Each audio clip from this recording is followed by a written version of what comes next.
Hello students, welcome to my channel maths magic. मैं हूं शशि। आज एक नया टॉपिक आप लोगों के लिए लेकर आए हैं जिसका नाम है सेट, जो कि क्लास 11th स्टैंडर्ड के लिए है। तो सेट जानने से पहले कुछ बेसिक जानकारी आपको होना चाहिए। तो सबसे पहले हम समझते हैं कि सेट होता क्या है। तो व्हाट इज सेट? तो सेट क्या होता है? Set is a well defined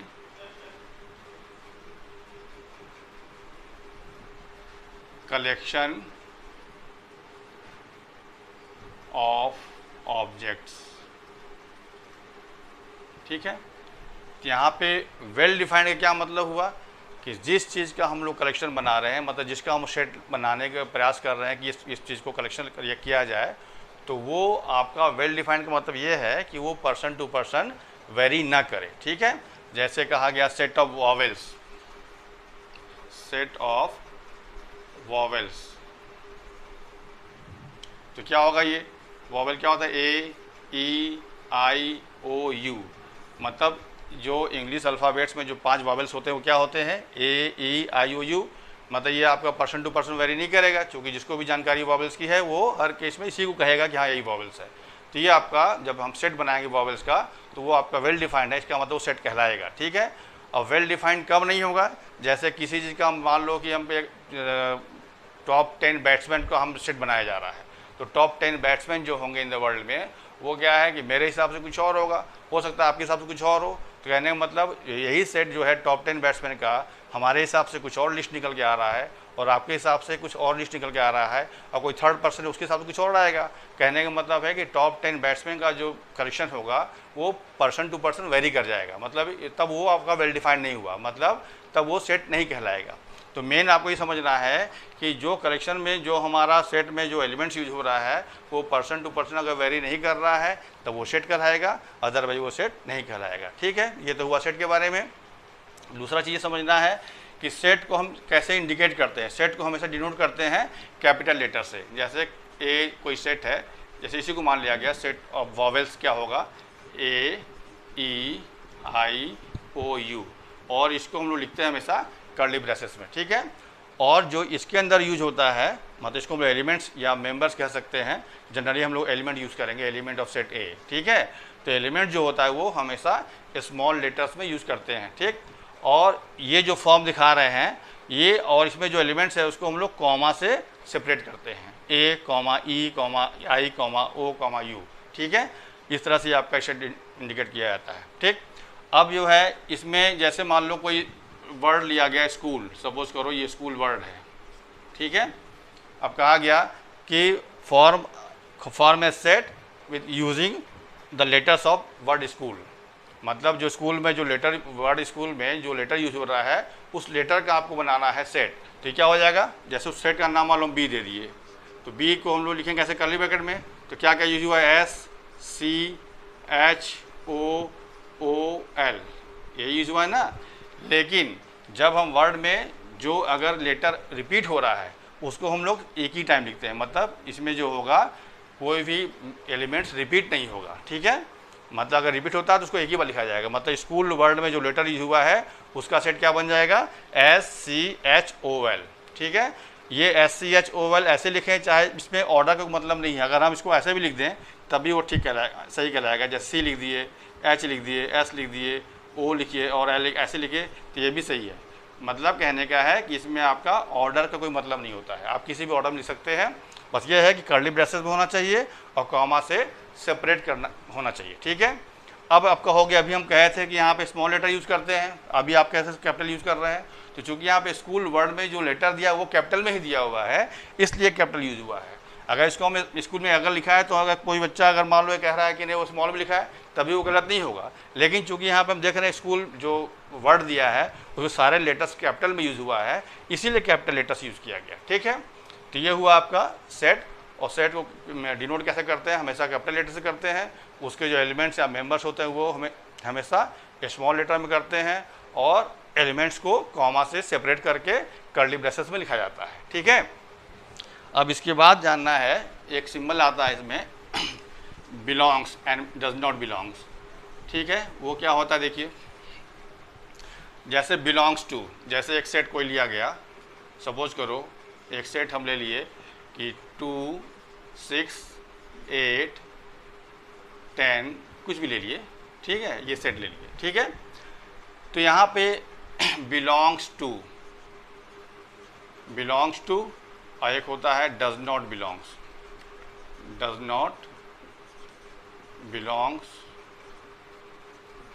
to, ठीक है। तो इसका जो सिंबल होता है इसको पढ़ते हैं एप्सिलॉन, सिंबल ये होता है, इसको होता है एप्सिलॉन, ऐसे कर दिया जाता है। ये सिंबल है बिलोंग्स टू का और ये सिंबल है डज नॉट बिलोंग्स का, ठीक है।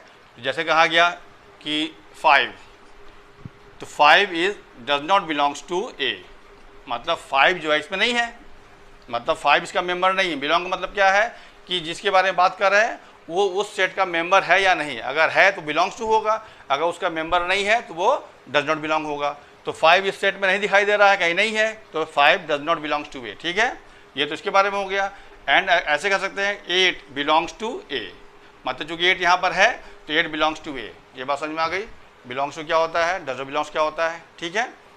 अब इसमें जानना है कि रिप्रेजेंटेशन ऑफ ए सेट, मतलब सेट को हम 2 तरीके से रिप्रेजेंट कर सकते हैं। वो क्या है, एक होता है रोस्टर फॉर्म और एक होता है सेट बिल्डर फॉर्म, ठीक है। रिप्रेजेंटेशन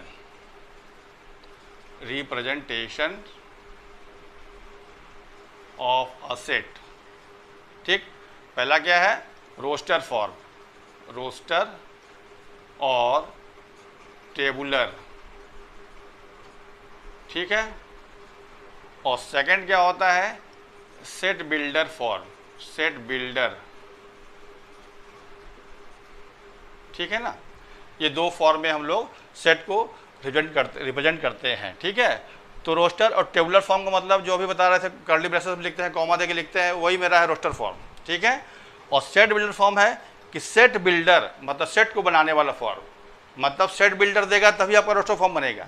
जैसे कि वो कुछ लैंग्वेज में लिख दिया कि set of all natural numbers, ठीक है, तो इसका मतलब वो लैंग्वेज में कह रहा है, तो जब लैंग्वेज में कहते हैं उसको क्या लिखते हैं, जैसे कि मान लीजिए कि set of all natural numbers, तो क्या लिखेंगे हम उसको, एन मान लिया उसको, और उसको लिखेंगे कर्ली ब्रैकेट में 1, 2, 3, 4 डॉट डॉट डॉट, केवल 3 बार डॉट।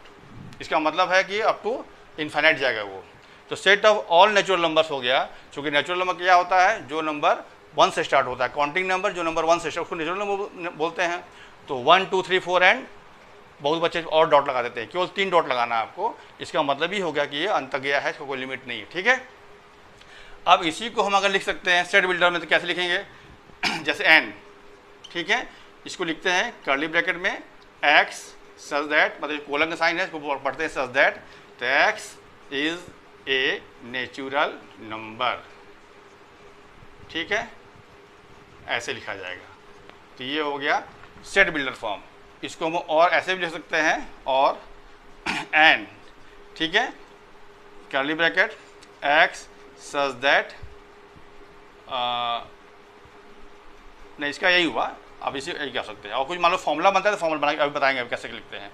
तो इसको क्या मतलब, ये जो लिखा है यहाँ पे जो कर्ली ब्रैकेट यूज़ किए हैं, इसका मतलब हुआ for all values of x, colon का मतलब सच that x is a natural number.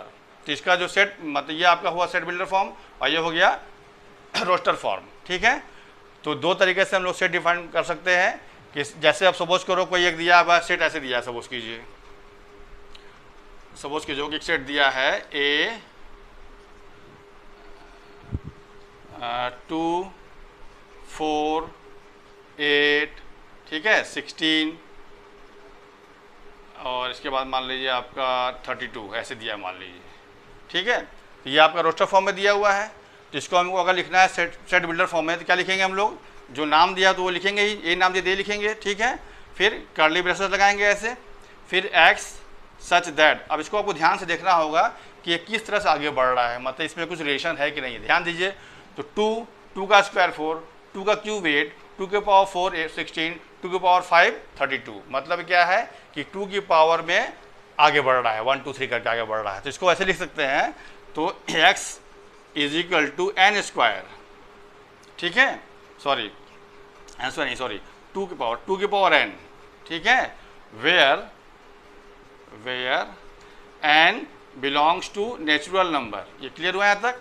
मतलब ये x such that x is equal to 2 की power n where n belongs to natural number and, और क्या होगा, अब इसका मतलब क्या हुआ, एंड आगे इस तरह से डॉट लग जाएगा, मतलब एंड सो ऑन, तब ये बात ठीक था यहाँ तक। लेकिन अभी चूंकि 32 रुक गया है, इसका मतलब n कहाँ तक वेरी करेगा, 1 से लेकर 5 तक। इसका मतलब क्या है कि 1 less than equal to n less than equal to 5। ये बात हुई, बात समझ में आ गया? मतलब अगर ये सेट दिया है रोस्टर फॉर्म में 2, 4, 8, 16, 32, तो ये ध्यान से देखने में समझ में आ रहा है कि अंदर जो इसमें एलिमेंट यूज हुआ है वो क्या है, 2 की पावर 1 पहला एलिमेंट, 2 की पावर 2 सेकंड एलिमेंट, 2 की पावर 3 थर्ड एलिमेंट, 2 की पावर 4 फोर्थ एलिमेंट और 2 की पावर 5 फिफ्थ एलिमेंट। आगे नहीं गया, तो इसको अब लिखेंगे कैसे लैंग्वेज में, तो a इज इक्वल टू, ये हो गया कर्ली ब्रैकेट को बोलते हैं for all values of x। इस कर्ली ब्रैकेट क्या मतलब हुआ, for all values of x। इसका मतलब ये कोलन सिंबल क्या मतलब हुआ, such that x is equal to 2 की power n where n belongs to n, मतलब नेचुरल नंबर, एंड n कहाँ तक वेरी कर रहा है, 1 से लेकर 5 तक। 1 को भी लेना, 5 को भी, इसलिए लगा है less than equal to 1 less than equal to n less than equal to 5, मतलब n की वैल्यू क्या होगी, 1 से लेकर 5 तक होगी, जिसमें 1 और 5 भी इंक्लूड होगा। अब कुछ मैथमेटिकल सेट के बारे में जानिए। जैसे n हम लोग डिनोट करते हैं set of all natural numbers, ठीक है। z कैपिटल Z होता है सेट ऑफ ऑल इंटीजर्स,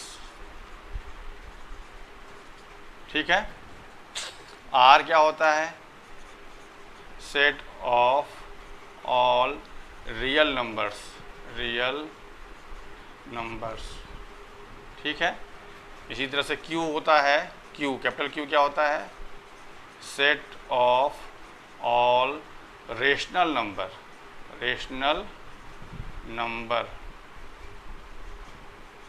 ठीक है। अब क्या है, z प्लस अगर कर देंगे ऐसे, तो सेट ऑफ पॉजिटिव इंटीजर्स, ठीक है। और r प्लस जब कर देंगे तो set of positive real numbers, ठीक है ना। और इसी तरह से अगर q प्लस कर दें ऐसे, तो set of positive rational numbers, ठीक है। तो ये हुआ सेट के बारे में कि सेट होता क्या है और सेट को कैसे हम लोग इंडिकेट करते हैं, उसके एलिमेंट्स को कैसे लिखते हैं, सेट कितने तरह से हम रिप्रेजेंट कर सकते हैं, और बिलोंग्स टू क्या मतलब होता है और डज नॉट बिलोंग टू क्या मतलब होता है, ठीक है। तो इतनी जानकारी आपको सेट में होना चाहिए, जो हम लोग चैप्टर पढ़ेंगे जो कि NCERT बुक के एक्सरसाइज 1.1 का है। तो कुछ उसके हम एग्जाम्पल सॉल्व करते हैं, उसके बाद फिर हम लोग क्वेश्चन पे आएंगे, ठीक है। अब चलिए इसे पे कुछ हम लोग क्वेश्चन करते हैं। आज हम लोग 2 एग्जाम्पल अभी ले आए हैं जो कि NCERT बुक के एक्सरसाइज नंबर 1.1 से है, जिसका एग्जाम्पल नंबर 1 और एग्जाम्पल नंबर 2 लिया गया है। तो एग्जाम्पल 1 में क्या है, देखिए, write the solution set of the equation x² + x - 2 is equal to 0 in roster form, ठीक है। मतलब ये आपका इक्वेशन दिया है, इसका सोल्यूशन सेट बनाना है रोस्टर फॉर्म में। सोल्यूशन मतलब क्या है, इसको सॉल्व करके x का वैल्यू निकालना है और जो वैल्यू आएगी उसको बना देना है सेट फॉर्म में। किस फॉर्म में, रोस्टर फॉर्म में, ठीक है। तो पहला काम इसको हमको सॉल्व करके x की वैल्यू फाइंड करनी होगी। क्या होगा, देखिए, द गिवन इक्वेशन इज, क्या दिया हुआ है, द गिवन इक्वेशन इज क्या है वो, x² + x - 2 is equal to 0, ठीक है। तो पहले इसको हम लोग फैक्टराइज कर लें, जैसे क्लास 9 में फैक्टराइज किए होंगे आप लोग। तो फैक्टराइज कैसे करेंगे, देखिए, इसको लिख सकते हैं x² + 2x - x - 2 is equal to 0। मतलब x को लिख दिए हम लोग 2x - x के फॉर्म में। तो अब देखिए क्या हो जाएगा, ये यहाँ से हम x कॉमन लें तो ये हो गया x + 2, और यहाँ से -1 कॉमन लें तो ये भी हो गया x + 2 is equal to 0। This implies that अब x प्लस 2 फिर कॉमन आ जाएगा, तो अंदर क्या बचेगा, x minus 1 is equal to 0। ठीक है, अब ये दो फैक्टर बढ़ गया। अब इन दोनों का प्रोडक्ट अगर 0 है तो अगर इसको हम 0 करते हैं तो x की वैल्यू निकलेगी 1, और जब इसको 0 करेंगे तभी दूसरी वैल्यू मिल जाएगी। तो यहाँ से क्या मिला, if x plus 2 is equal to 0, यहाँ से हमको मिल गया x is equal to minus 2। एक वैल्यू x की -2 आ गई, एंड जब इसको हम 0 करेंगे तो x माइनस 1 को जब 0 किया जाएगा तो यहाँ से हमें मिल गया x इज इक्वल टू 1, एक वैल्यू आ गया। तो आपको करना क्या, मतलब सोल्यूशन सेट में आपका 1 और -2 आ गया, देयरफॉर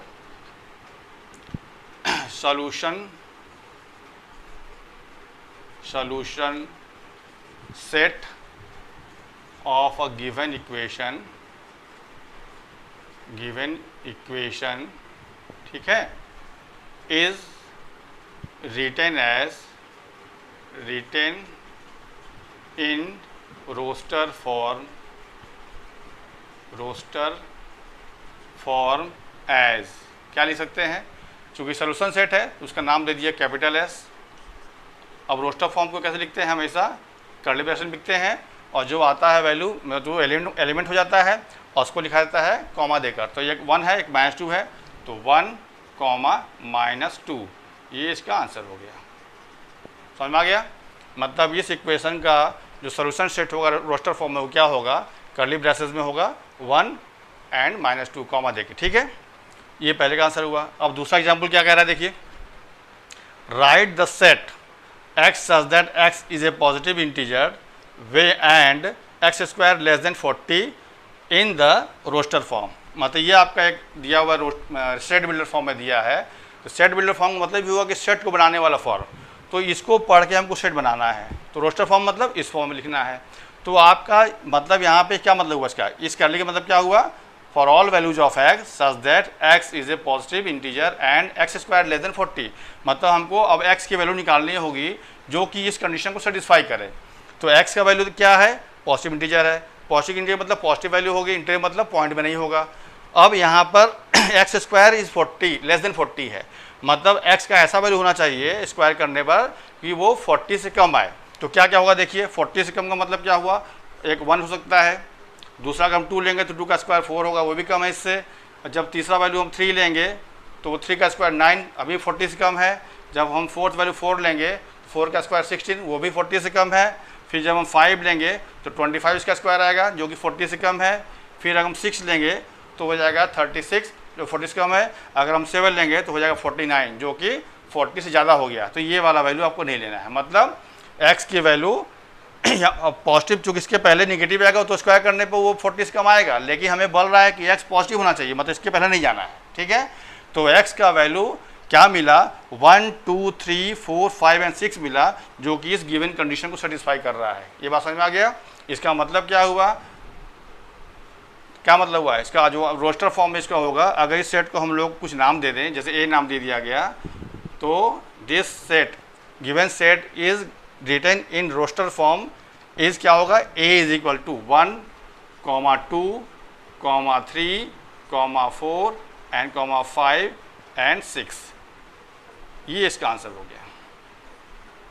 समझ में आ गया, मतलब ये जो सेट बना, 1 का स्क्वायर 1 आएगा जो कि इससे कम है, 2 का स्क्वायर 4 आएगा जो कि इससे कम है, 3 का स्क्वायर 9 आएगा और 6 का स्क्वायर 36 आएगा, मतलब इससे कम आगे नहीं जाएगा, चूँकि इस समय का स्क्वायर 49 जो कि ज़्यादा हो जाएगा, मतलब इस कंडीशन को सेटिस्फाई नहीं करेगा। तो आंसर क्या हो गया, 1, 2, 3, 4, 5 and 6।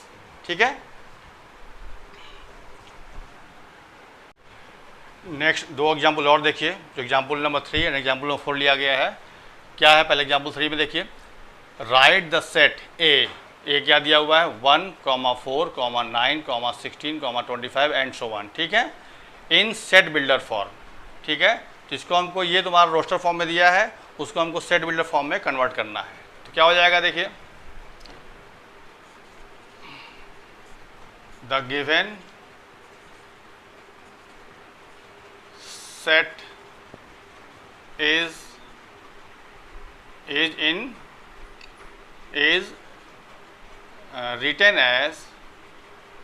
written as in set builder form set builder form written in, अब यहाँ लिखिए एज, ठीक है। क्या देखिए, the given set is written in set builder form as, ठीक है। मतलब आप इसको ध्यान से देखिए क्या कह रहा है, ये 1 4 9 16 25 एंड सो ऑन है। तो यहाँ पे जो एलिमेंट्स यूज हुआ है ध्यान देखिए, तो ये 1 का स्क्वायर है, ये 2 का स्क्वायर है, ये 3 का स्क्वायर है, ये 4 का स्क्वायर है, ये 5 का स्क्वायर है एंड सो आगे बढ़ता चला जाएगा, ठीक है। तो क्या होगा देखिए, सेट का नाम क्या है ए, तो ए लिखिएगा ऐसे, फिर कर्ली ब्रैकेट लगाएंगे, फिर क्या होगा एक्स सच दैट एक्स क्या होगा is equal to n square, sorry हाँ एन स्क्वायर होगा, ठीक है, क्योंकि 1 का स्क्वायर 1, 2 का स्क्वायर 4, 3 का स्क्वायर 9, 4 का स्क्वायर 16 एंड सो ऑन, तो एन स्क्वायर होगा। अब ये एन है क्या, वेयर, आगे लिखना होगा where n belongs to natural number, बस। अब चूंकि कंडीशन नहीं दिया है पूरा जाएगा ये, मतलब वेयर एन इज ए या एन बिलोंग्स टू नेचुरल में कह दें, या ऐसे लिख सकते हैं इसको हम लोग, where n is a natural number, natural number. अब यहाँ बंद कर दीजिए इसको, बात समझ में आ गई। मतलब x such that x is equal to x n square where n is a natural number, बस। अब चूंकि आगे कुछ अगर यहीं रुक जाता, मतलब आगे डॉट डॉट नहीं दिया होता, तब क्या होता, where n belongs to n लिखते, अब एन की वैल्यू कहाँ तक जाएगी, 1 से लेकर 5 तक जाएगा, तो वही 1 less than equal to n less than equal to 5, तभी लिखना पड़ता। लेकिन चूंकि इसकी लिमिट नहीं दी हुई है, अंत तक चला जा रहा है इन्फिनाइट तक, तो कहाँ होगा, बस क्या लिखना है, where n is natural number, ठीक है। आई बात समझ में। अब सेकंड एग्जाम्पल क्या है, यही आपका आंसर हो गया इसका। अब सेकंड ये फोर्थ एग्जाम्पल देखिए, राइट द सेट, क्या दिया है, कर्ली ब्रेसेस में है 1/2, 2/3, 3/4, 4/5, 5/6, 6/7 इन द सेट बिल्डर फॉर्म। मतलब ये सेट दिया है, तो क्या हो जाएगा, अगर इसको हम लेट कर लें, जो अगर लेट सेट को जो दिया उसको ए मान लिया गया, तो क्या है 1/2, 2/3, 3/4, 4/5, 5/6 और 6/7, आगे नहीं दिया हुआ है। तो क्या हो जाएगा, the set A is written in set builder form as, क्या होगा, ए नाम ए लिखिए और फिर लगाइए कर्ली ब्रैकेट। अब ध्यान से क्या देखिए, जो इसमें ये सब रेशनल नंबर के भी फॉर्म में है, तो 1 2 3 4 5 6 तक गया है, नीचे क्या है 1 है, तो नीचे 1 ज़्यादा है, मतलब 1 + 1, यहाँ 2 है तो 2 + 1 नीचे 3 है, यहाँ 3 है तो 3 + 1 4, यहाँ 4 है तो 4 + 1 5, यहाँ 5 है तो 5 + 1 6, और यहाँ 6 है तो 6 + 1 7। मतलब क्या है कि जो डिनोमिनेटर में लिखा है वो न्यूमरेटर की वैल्यू में 1 ऐड करके है। अगर न्यूमरेटर को हम लोग n माने तो नीचे क्या लिखना होगा, n + 1, समझ आ रहा है ना। तो देखिए क्या हो जाएगा ये, तो x such that x is equal to n/n + 1, ठीक है। अब n क्या है, आपका नेचुरल नंबर है, कहाँ से कहाँ तक है, 1 से लेकर 6 तक है, तो where n belongs to natural number, n belongs to natural number, n मतलब नेचुरल नंबर, फिर where and 1 less than equal to n less than equal to 6, ठीक है। चूँकि 1 की वैल्यू कहाँ, मतलब n की वैल्यू कहाँ तक वेरी कर रही है, 1 से लेकर 6 तक, मतलब 1 को भी लेना है और 6 को भी लेना है, तो 1 less than equal to n less than equal to 6, ये आपका हो गया सेट बिल्डर फॉर्म में। अब इसको हम लोग ध्यान से देखें, अगर 1 की वैल्यू n की वैल्यू 1 से लेकर 6 तक पुट करें तो कॉमा दे दें ये वैल्यू आ जाएगी। 1 पुट करने में देखिए 1/2 ये आ गया, 2 पुट करेंगे तो 2/3 ये आ जाएगा, एंड सो ऑन। अब जब 6 पुट करेंगे तो 6/7 आ जाएगा। तो ये आपका आंसर हो गया, ठीक है। नेक्स्ट क्वेश्चन क्या है देखिए, जो कि एग्जाम्पल नंबर 5 है, वो क्या है, match each of the set on the left described in the roster form with the same set on the right describe in the set builder form. Match कराना है। जैसे यहाँ पे देखिए इधर वाला जो लेफ्ट साइड में जो दिया है वो रोस्टर फॉर्म में कुछ सेट दिया है और इसी चीज़ को इधर उल्टा पुल्टा करके दिया है, सेट बिल्डर फॉर्म में दिया है।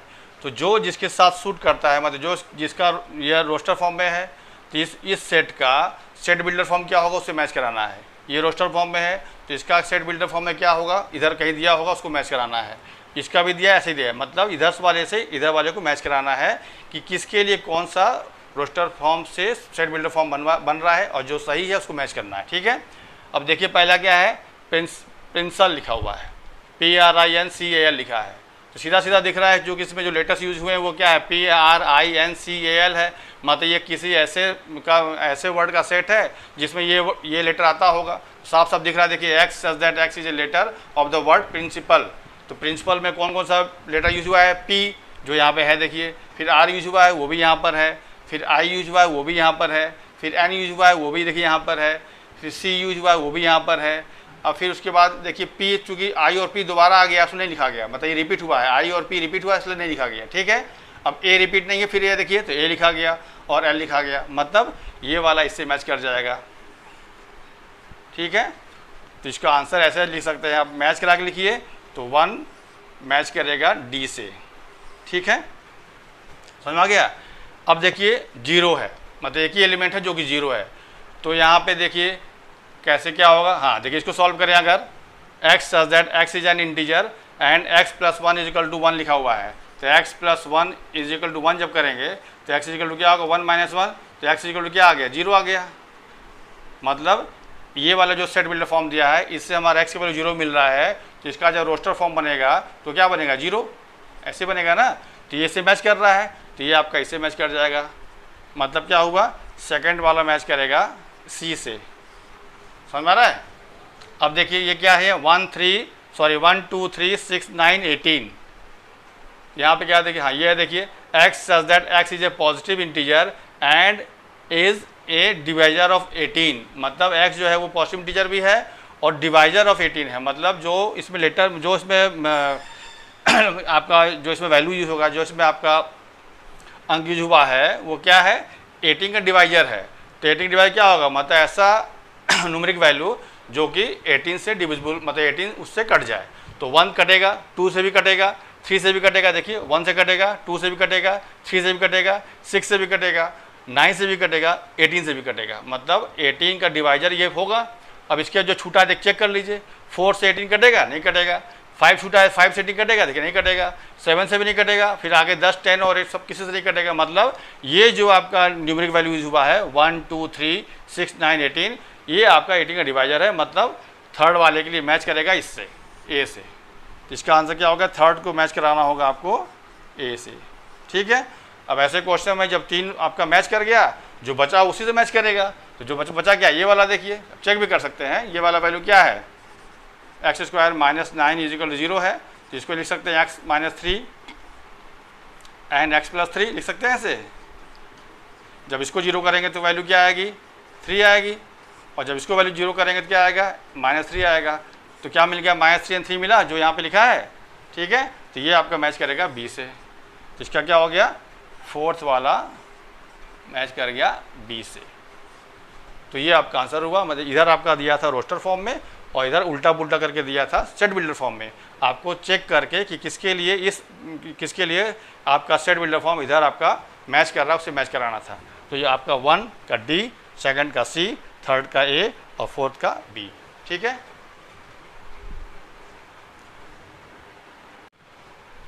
तो आज के लिए इतना ही। अब एक्सरसाइज 1.1 के क्वेश्चन को सॉल्व करेंगे नेक्स्ट वीडियो में। तब तक के लिए थैंक्स।